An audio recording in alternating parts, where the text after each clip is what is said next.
Hello. Today, we are setting out on a journey that doesn't lead to a destination. We'll try to understand a philosophy that negates all effort. We will dive deep into the thoughts of Krishnamurti, a thinker who told us that truth is a pathless land. This is a paradox in itself, isn't it? Especially in today's digital age, we come to platforms like YouTube where algorithms are optimized to give us answers, to show us how-to videos, and to find solutions. We search for things like how to be happy, how to get rid of anxiety, how to attain enlightenment. We come looking for a map, a method, a system. But Krishnamurti's teaching challenges this entire structure. His talks are not a map, they are a mirror in which you can see yourself. His objective is not to give you answers, but to provoke direct, personal inquiry within you. His intention was never to give you a new belief system or a set of instructions to follow. So the challenge is this: how do we maintain the integrity of Krishnamurti's philosophy while presenting it on a platform that demands searchability and clarity? The answer lies in embracing that very paradox. This script is for those who are tired of spiritual superficiality. It is for those who are not afraid to ask questions, especially of themselves. Today, we will focus on three main pillars: the illusion of enlightenment, the universal struggle of becoming, and finally, the methodless method of choiceless awareness. So let's get ready to look into this mirror. Our first stop is to demolish the very idea that has probably brought many of us here, the notion of enlightenment. In traditional spiritual narratives, enlightenment is presented as an ultimate goal, a peak that can be reached after years of practice, discipline, and effort. Krishnamurti rejects this entire notion at its root. He stated clearly, if enlightenment is sought as a future goal, or as an escape from the realities of daily life, it is nothing more than illusion and hypocrisy. It's not a prize that can be won by climbing a ladder. It is not a matter of time. The idea that I am ignorant, but if I do certain things I will become enlightened, is a fundamental fallacy. Why? Because this pursuit of a future state, no matter how sacred it may seem, distracts us from the reality of the present, from understanding what is. The mind gets entangled in an imaginary tomorrow and fails to see the moment that actually exists. At the center of this demolition is Krishnamurti's uncompromising stand against all forms of spiritual authority. His core statement that truth is a pathless land means that you cannot arrive there through any external guide, be it a guru, a priest, or an organization. He warned us that when a guru claims to know or to have attained enlightenment, you can be certain that he is not enlightened. He saw the guru-disciple relationship as a form of mutual dependence and corruption. The disciples create the guru, and the guru creates the disciples, and both get trapped in a structure of authority that has nothing to do with truth. Therefore, the tone of this presentation is fundamentally anti-authoritarian. It encourages you to question everything and to follow no one, including me, the one who is speaking right now. Krishnamurti's teachings do not invite you to become a follower, but to become completely responsible for your own life. So the question is not how to attain enlightenment.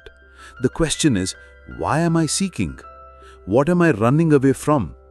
Am I looking for an imaginary future without understanding the reality of the present moment?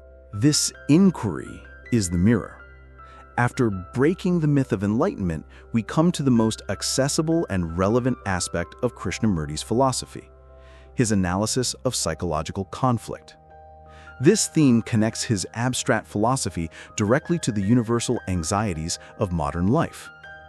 Krishnamurti identified the root of all inner conflict as the division between our actual state, what is, and an idealized future state, what should be. I am angry, but I should be peaceful. I am lonely, but I should be with a partner. I am a failure, but I should be successful. This gap is the engine of becoming, the constant striving to change, improve, or achieve. He stated this as a fundamental law. When there is a division between what is and what should be, there must inevitably be conflict. This internal battle is not a path to peace. It's a process that makes the mind dull, stupid, and heavy, and wears it out through constant friction. We are in a constant state of war with a version of ourselves that doesn't yet exist, and in the process, we destroy the energy needed to directly understand what is. Krishnamurti suggested that this psychological process of becoming is a misapplication of an outward principle. Humanity learned to manipulate the external world through thought, planning, and time, taking raw material and turning it into something better. A seed takes time to become a tree. A stone takes time and effort to become a sculpture. This model works for technology, but it is disastrous when turned inward toward the psyche. The attempt to force the psyche to become something it is not results in a constant battle. This inward struggle is what Krishnamurti called the wrong turn mankind took, which led to millennia of misery and confusion. This concept resonates deeply with contemporary culture. Think about it. The pursuit of a career for external validation rather than for the love of the work. Saying one thing while doing another. The constant feeling of inadequacy fueled by social media, which constantly shows us what we should be. The relentless drive for self-optimization, which tells us we are never good enough. All of these are manifestations of the conflict between what is and what should be. This analysis reveals a shocking truth. The entire paradigm of psychological self-improvement is, from a Krishnamurtian perspective, a sophisticated trap. The modern self-help industry is built on the premise of moving a person from a deficient what is to an improved what should be. Yet Krishnamurti identifies this very movement, the process of becoming, as the root of conflict. The effort, discipline, and comparison involved are not steps toward peace, they are the very definition of inner disorder and a waste of energy. Consequently, the self-help project perpetuates the very suffering it claims to solve. It encourages you to keep running on the wheel, always chasing a better self that never arrives because the act of chasing is the conflict. So a video titled "The Psychological Trap of Self-Improvement" would not only be highly relevant, but also entirely faithful to Krishnamurti's message. It forces us to ask, is the effort to improve the problem itself?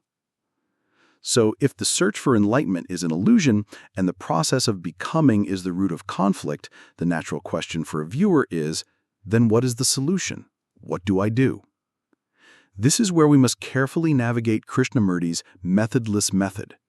He did not offer any technique or system because any technique further conditions the mind. Instead, he pointed to the nature of direct perception. This core is observation without the observer. This is a profound idea. Let's unpack it. True perception is seeing what is without the distorting filter of the observer. This observer is not a neutral entity. It is the accumulation of the past, our memories, our knowledge, our prejudices, our fears, and our conclusions. He used the analogy of looking at a tree. To truly see it, one must perceive it without the label tree, without the botanical knowledge, without the past memories of what a tree looks like, just pure observation. The same applies to human relationships. We don't interact with the actual person, but with the image our mind has created of them from past experiences. The observer, which is the past, is always distorting the present. This state of pure observation is choiceless awareness. It is a state of total, non-judgmental attention in which the division between the one who sees and the thing that is collapses. It is not a skill to be cultivated or a technique to be practiced. Rather, it is the natural state of the mind when it ceases its habitual activity of choosing, judging, comparing, and resisting. Krishnamurti offered no method to achieve this because any method involves effort, time, and a goal, all of which are movements of the observer and thus prevent this state from emerging. The moment you try to be choiceless aware, you have already created a goal and are therefore not in that state. Here it is a critical strategic imperative to distinguish Krishnamurti's teaching from popular mindfulness. The Krishnamurti Foundation itself notes that his approach is not the mindfulness practices commonly taught, such as watching the breath or repeating a mantra. Mainstream mindfulness is often presented as a dualistic technique. A subject, the practitioner, learns to focus on an object, the breath, to achieve a therapeutic result. This is the cultivation of a skill. This is fundamentally different from Krishnamurti's call for an effortless, non-dualistic awareness that is total and without a center. The commercialization of McMindfulness into a billion-dollar industry represents precisely the kind of instrumental, goal-oriented distortion of spiritual inquiry that he warned against.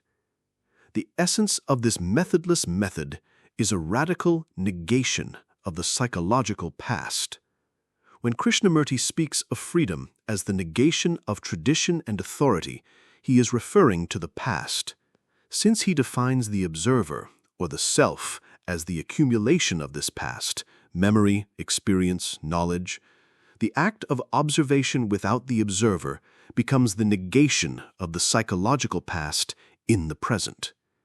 This isn't about amnesia regarding practical facts, but about the cessation of the psychological entity built from past hurts, pleasures, and beliefs. This negation, he insisted, is the most positive action. This makes the abstract concept concrete. The video can guide the viewer to ask, can you observe your anger without the story of why you are angry? Can you see your fear without the memory of what caused it before? Can you look at your partner without all the images and hurts of the past? In this direct seeing, the action is complete. There is no conflict, no becoming, only the pure observation of what is. So where do we arrive? We have seen the search for enlightenment as an illusion. We have identified inner conflict as the battle between what is and what should be. And we have touched upon the possibility of direct perception without a method. All this information, all these words, must heed Krishnamurti's own caution that the word is not the thing. Any content based on this script, any video, must ultimately acknowledge its own limitations. Its success lies not in its view count, but in its ability to point beyond itself. It is a finger pointing at the moon. The goal is for the viewer to stop focusing on the finger, the video, the speaker, the words, and to begin looking at the moon, the direct, unmediated, and choiceless observation of their own consciousness. Krishnamurti did not come to offer a new philosophy. He did not come to replace one cage with another. He came to show us the possibility of being free from all cages, the cage of authority, the cage of tradition, and above all, the cage of our own past conditioning. So, the purpose of this script is not to give you answers, but to inspire you to ask better questions. Am I living as a follower or as a free human being? Is my life a constant struggle to become, or can I learn the art of understanding what is? Am I seeing the world through the filter of my past, or can I observe directly without an observer? This is a deep, personal, and lifelong question. There is no easy answer. Truth cannot be packaged in a video or in a book. It is a pathless land which has to be discovered anew from moment to moment, in every breath, in every relationship, in every thought. This mirror is now in front of you. The act of seeing is now yours. Because truth can only be found there, in the art of living.